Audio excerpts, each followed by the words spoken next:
அன்பானவர்களே, இன்னைக்கு நம்மளுடைய சிந்தனை ஆபத்தின் தலையீடு இருக்கும் போதெல்லாம் இந்த மௌன தியானத்தில் ஆழ்ந்து விடுங்கள். ஓசோவினுடைய சிந்தனை துளிகள்ல இருந்து தான் நம்ம இந்த சிந்தனையை நம்ம பார்க்க போறோங்க. நம்ம ஓசோ சொல்லக்கூடிய முதல் சிந்தனை என்னன்னு பாருங்க. இதுக்கு எப்போதெல்லாம் வெளியிலிருந்து ஏதோ ஒரு அழுத்தம் வருகிறதோ அது மாதிரி வாழ்க்கையில் பலமுறை நடக்கும். அப்போது நேரடியாக தியானத்தில் இறங்குவது கடினம். இந்த இடத்துல தியானம் அப்படின்னா என்ன சொல்றாங்க? மனதை அமைதியாக வச்சுக்கிறது கஷ்டம். தியானம்னாவே அமைதி நிலைக்கு வச்சுக்கணும், சாந்தமா வச்சுக்கிறது. இதுதாங்க தியானம், வேற ஒண்ணுமே இல்லை. அலைபாயக்கூடிய மனதை அமைதிப்படுத்துறது தான் தியானம். அப்ப அந்த இடத்துல அமைதிப்படுத்துவது கொஞ்சம் கஷ்டம். நம்மளுக்கு அழுத்தம், அதாவது துன்பங்கள் வெளியிலிருந்து வரும். ஆனா ஒரு தடவை வராதுப்பா, வாழ்க்கையில பல முறை வந்துட்டு தான் இருக்கும்.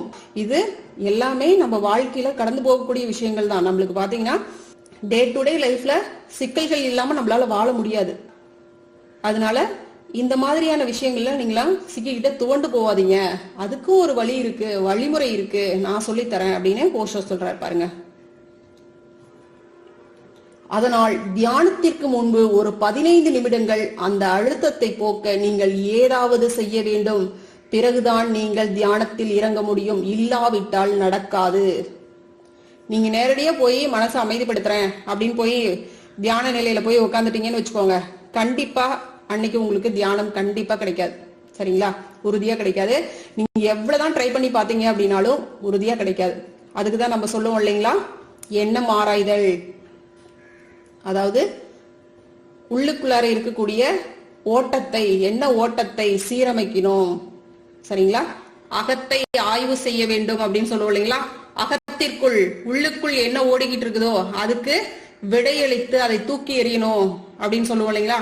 அதுதான் விஷயம். இங்க ஓசோ என்ன இன்னொரு மெத்தட்ல சொல்றாரு. எந்த மாதிரியான ஒரு வழிமுறையை அவர் கொடுக்கிறார் பாருங்க. ஒரு 15 நிமிடங்கள் அப்படியே மௌனமாக அமருங்கள். உலகம் முழுவதுமே ஒரு கனவு என்று நினையுங்கள். அது அப்படித்தான்.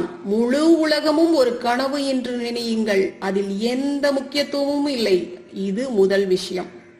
சரிங்களா? இப்ப என்ன சொல்றாருங்க, எல்லாம் கனவுதான்ப்பா. கனவுல ஏதாவது ஒரு விஷயம், நீங்க ஒரு கனவு கண்டுட்டீங்க, அந்த கனவுல உங்களை திட்டாங்க, இல்ல உங்களுக்கு துன்பம் தரக்கூடிய ஒரு நிகழ்வு நடந்துச்சு. அப்ப நீங்க என்ன பண்ணுவீங்க? எழுந்திரிச்சு வருத்தப்பட்டு இருப்பீங்களா? கனவுல என்னை அப்படி திட்டாங்க, அந்த மாதிரி பண்ணிட்டாங்க அப்படின்னு சொல்லிட்டு அதுக்கெல்லாம் நம்ம துன்பப்பட்டுக்கிட்டு இருப்போமா? இல்லையா? இதையும் கனவு என்று நினைச்சுக்கோங்க, அவ்வளவுதான், முடிஞ்சு போச்சு அப்படிங்கிறார். சரிங்களா? அப்படி நினைச்சிட்டு தூக்கி போட்டு போங்க அப்படிங்கிறார். இரண்டாவதாக, இப்போதோ அல்லது பிறகோ எல்லாமே மறைந்துவிடும் என்பதை நினைவில் கொள். நீங்கள் உட்பட நீங்கள் எப்போதுமே இங்கு இருக்கவில்லை, மேலும் நீங்கள் எப்போதுமே இங்கே இருக்க போவதும் இல்லை. அதனால் எதுவும் நிரந்தரம் இல்லை. சரிங்களா? நிரந்தரம் இல்லாத ஒரு விஷயத்துக்கு ஏப்பா கவலைப்பட்டுக்கிட்டு இருக்கிற அப்படிங்கிற. இப்ப எதுவுமே நிரந்தரம் இல்லைன்னு நினைச்சுக்கோ.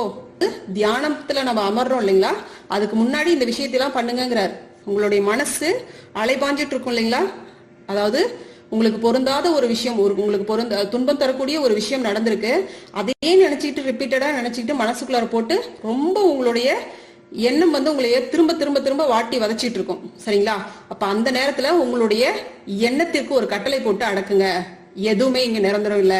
முன்னாடி ஒரு 10 வருஷத்துக்கு முன்னாடி இந்த ஒரு மாதிரி ஒரு விஷயம் நடந்துச்சா? இல்லையே. நேத்து நடந்துச்சு, நாளைக்கு நடக்குமா? இல்லையே.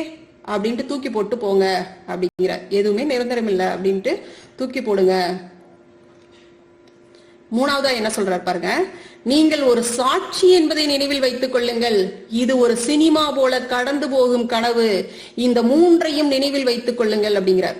சரிங்களா? 3 விஷயம் சொல்லி இருக்கிறாரு. சரியா பாருங்க. முதல் விஷயமா ஓசோ என்ன சொல்றாருங்க, கனவுன்னு நினைச்சுக்கப்பா, உனக்கு நடக்கிற விஷயத்தை எல்லாம் கனவுன்னு நினைச்சுக்கோ. ரெண்டாவதா என்ன சொல்றாருங்க, எதுவும் இந்த உலகத்துல நிரந்தரம் கிடையாதுன்னு நினைச்சுக்கோங்க. மூணாவதா என்ன சொல்றாருங்க, சாட்சி பாவமா நீங்களே என்னெல்லாம் நடக்குதோ நீ வேடிக்கை பார்த்துட்டு உன் லைஃப்லயா, அது நீ உன் லைஃப்ல நடந்துச்சுன்னு நினைச்சீங்கன்னா பிரச்சனை. உனக்கு எந்த விதமான இது இல்ல, ஏதோ நடக்குது, ஒரு வேடிக்கையா பாரு, ஓ இதெல்லாம் நடக்குதா அப்படின்ட்டு. எல்லாமே எங்கிருந்து வருதுங்க? மனம் என்ற மாயை இந்த விஷயத்தெல்லாம் நம்மளுக்கு நடத்திக்கிட்டு இருக்குதுங்க. அப்ப இந்த மனம் போற போகுல நம்ம போகாம அந்த மனதை நாம எப்படி பார்க்கணுங்க, ஒரு சாட்சி பாவமாக வைத்து பார்க்கும் பொழுது எல்லாமே நம்மளுக்கு துன்பம் தரக்கூடிய நிகழ்வாக நம்மளுக்குள்ளார சிக்கிக்கிட்டு இருக்கிற இந்த மாயை எல்லாமே கடந்து போகுங்க. சீக்கிரமா தூக்கி போட்டுடலாம். ஓசோ சொல்லக்கூடிய இந்த 15 நிமிடம் போதுங்க. தெளிவா கரெக்டா நம்ம இதை காட்சிப்படுத்திட்டோம் அப்படின்னா சரியா சக்சஸ்ஃபுல்லா நம்மளால இந்த இடத்துல இருந்து, இந்த துன்ப வினைகள்ல இருந்து, இந்த துன்பம் தான் அந்த ஒரு சின்ன சின்ன விஷயங்கள் நம்மளுக்கு துன்பம் தரக்கூடிய நிகழ்வா இருக்கும். அந்த சின்ன விஷயங்களை நம்ம இந்த செயல்கள் மூலமாக, இந்த மாதிரி ஓசோ சொல்லக்கூடிய இந்த வழிமுறைகள் மூலமாக நம்மளால கடந்து விட முடியும். அப்ப அதுக்கு அடுத்தது நம்மளுடைய வாழ்க்கைக்கு என்ன தேவையோ அதை சரியாக நம்மளால காட்சிப்படுத்த முடியும். தியான முறைகள்லாம் நம்ம பார்த்துட்டோம். காட்சிப்படுத்துவதன் மூலமாக உங்களுக்கு எது தேவையோ அதை நீங்க அடைஞ்சிட முடியும் அப்படிங்கறதெல்லாம் நம்ம நிறைய பார்த்தோம் இல்லைங்களா? இப்ப இதுவும் அது மாதிரிதாங்க. அப்படியே எதிர்மறையா நினைச்சுக்கோங்க. சரிங்களா? ஒரு துன்பம் இருக்கு அப்படின்னா அதுக்கு நேர்மாறான இன்பத்தை நினைச்சுக்கோங்க. அதுக்கு பதில் என்ன தர முடியும் அப்படின்னு நினைச்சுக்கோங்க. அவ்வளவுதான். உங்க வாழ்க்கைக்கு எது தேவை அப்படிங்கறத நினைச்சு அதை காட்சிப்படுத்துங்க. நம்ம சொன்னோம் இல்லைங்களா, இதயத்தில் வைத்து நம்ம காட்சிப்படுத்தணும் அப்படின்னு சொல்லிட்டு மூச்சு 5 தடவை இழுத்துட்டு, அதெல்லாம் நீங்க வீடியோ பார்த்திருப்பீங்க. சோ அது போல நீங்க பண்ண முடியும். அந்த இடத்துல கூட நீங்க மூச்சு அந்த இடத்துல வந்து ஒரு 5 டைம்ஸ் அந்த இடத்துல ஃபுல்லா ஸ்டோர் பண்ணி அந்த இடத்துல வச்சுட்டீங்கன்னா அது அப்படியே அது அமைங்கி போயிருதுங்க. உள்ளுக்குள்ள இருக்கிற அந்த எதிர்மறை எண்ணங்கள்லாம் அப்படியே ஃபுல்லா காணாம போயிருது. Okay right. அடுத்தது ஓஷோ என்ன சொல்றாரு பாருங்க. இந்த முழு உலகமும் ஒரு கனவு, நீங்கள் உட்பட எல்லாமே கடந்துவிடும். மரணம் நெருங்குகிறது. அங்கே ஒரே நிஜம் என்பது சாட்சிதான். அதனால் நீங்கள் அதை ஒரு சாட்சியாக பாருங்கள். உடலை தளர விடுங்கள். 15 நிமிடங்கள் கவனியுங்கள். பிறகு தியானியுங்கள். உங்களால் அதற்குள் போக முடியும். பிறகு எந்த பிரச்சனையும் இருக்காது. ஆனால் எப்போது நீங்கள் இந்த தியானம் எளிமையானது என்று நினைக்கிறீர்களோ அப்போது இதை நிறுத்திவிடுங்கள். இல்லை என்றால் அதுவே பழக்கமாகிவிடும். இப்ப நம்ம மெடிடேஷன், அதாவது தியான நிலையில நம்ம உட்கார்ந்துட்டு இந்த மாதிரி முதல் விஷயம் எல்லாமே கனவுதான் வாழ்க்கையில. அடுத்தது எதுவுமே இந்த வாழ்க்கைக்கு நிரந்தரம் கிடையாது. எதையுமே சாட்சி பாவமாக வச்சு பாக்குறதுக்கு நம்ம பழகிக்கணும் அப்படிங்கிறார். சரிங்களா? அவ்வளவுதான். இந்த 3 விஷயமும் நம்ம ஆழ்மனதுக்குள்ளார நம்ம போட்டுட்டோம் அப்படின்னா, திரும்ப திரும்ப போட்டுட்டோம் அப்படின்னா விஷயம் முடிஞ்சிச்சு. எவ்வளவு பெரிய துன்பத்தை பார்த்தாலும் நம்மளுக்கு அது துன்பமாவே தெரியாது. சரிங்களா? அவ்வளவுதாங்க விஷயம். அப்ப இந்த மாதிரியான ஒரு விஷயத்தெல்லாம் நீங்க உங்களுடைய எண்ணத்துக்குள்ளார கொண்டு வந்துட்டு என்ன பண்றீங்க, அப்படியே மனதுக்குள்ளார அப்படியே ஓட விடுறீங்க. உங்களுடைய எண்ணங்களை சீரமைக்கிறீங்க. அப்படியே உடலை அப்படியே தளர்வா விடுறீங்க. எல்லாம் ரிலாக்ஸ் ஆன மாதிரி ஒரு நல்ல ஃபீல் உருவாக்கிக்கிறீங்க. அப்படியே ஒரு 15 மினிட்ஸ் அப்படியே உங்களுடைய உடம்ப கவனிக்கிறீங்க. நம்ம ஏற்கனவே சொல்லியிருக்கோம் இல்லைங்களா, உடலை நம்ம கவனிக்கும் பொழுது அப்படியே ரொம்ப ரிலாக்ஸ் ஆகும். சரிங்களா? உள்ளுக்குள்ள இருக்கிற தேவையற்ற விஷயங்கள்லாம் காணாம போயிடும். ஓகேங்களா? அதுக்கப்புறம் என்ன சொல்றாருங்க, அதுக்கப்புறம் நீங்க தியானம் பண்ணுங்கப்பா. நீங்க எந்த மாதிரியான தியானத்தை மேற்கொள்வீங்களோ அந்த தியானத்தை நீங்க செய்யுங்க அப்படிங்கிறார். சரிங்களா? தியானம் பழகாதவங்க என்ன சொல்றாங்க, ஓஷோவினுடைய தியானத்தையே பண்ணுங்களேன். உடலை கவனிங்க, மூச்சை கவனிங்க, அவ்வளவுதாங்க தியானம். நீங்க உடலை கவனிங்க போறோம், அப்படியே ஃபுல் பாடியும் கவனிச்சு பாருங்களேன். அந்த மாதிரி தியானம் வேற லெவலுங்க கண்டிப்பா. சரிங்களா? அதுக்கப்புறம் நீங்க மூச்சை கவனிங்க. அதுக்கப்புறம் ஓம் அப்படிங்கறத உள்ளுக்குள்ளார ஓட விடுங்க. அப்படியே ஃபுல் ரிலாக்ஸ் கிடைக்கும் கண்டிப்பா. ஓகேங்களா? ஓம் ஓம் ஓம்ட்டு சொல்லி பாருங்க உள்ளுக்குள்ளாரியே. அதெல்லாமே ரிலாக்ஸா தான் இருக்கும். ஓகே, இதுல பாத்தீங்கன்னா ஓஷோ முக்கியமா ஒரு விஷயம் என்ன சொல்றாருங்க, இதை பழக்கப்படுத்திடாதீங்க அப்படிங்கிறார்.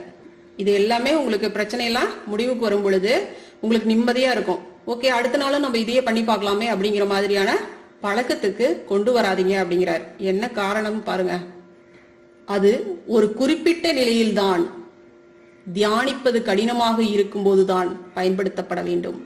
நீங்கள் தினமும் செய்தால் அது நல்லதுதான், ஆனால் அதன் பலன் போய்விடும், பிறகு வேலை செய்யாது. அதை ஒரு மருந்து மாதிரி பயன்படுத்துங்கள். விஷயங்கள் தப்பாகும் போது, கடினமாக இருக்கும் போது செய்யுங்கள். அது பாதையை சரி செய்யும். நீங்கள் தளர்வு கொள்ள முடியும்.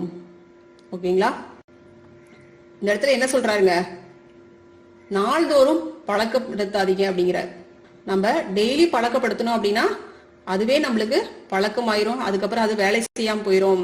இப்போ ஒரு மருந்து இருக்கு அப்படின்னா அதை நம்ம டெய்லியுமே, இப்போ ஒரு பெயின் கில்லர் இருக்கு அப்படின்னு வச்சுக்கோங்க, அந்த பெயின் கில்லர் டெய்லியுமே நீங்க எடுத்துக்கிறீங்க அப்படின்னா அது உங்களுக்கு வலி வரும் பொழுது அது கேட்காம போயிடும்.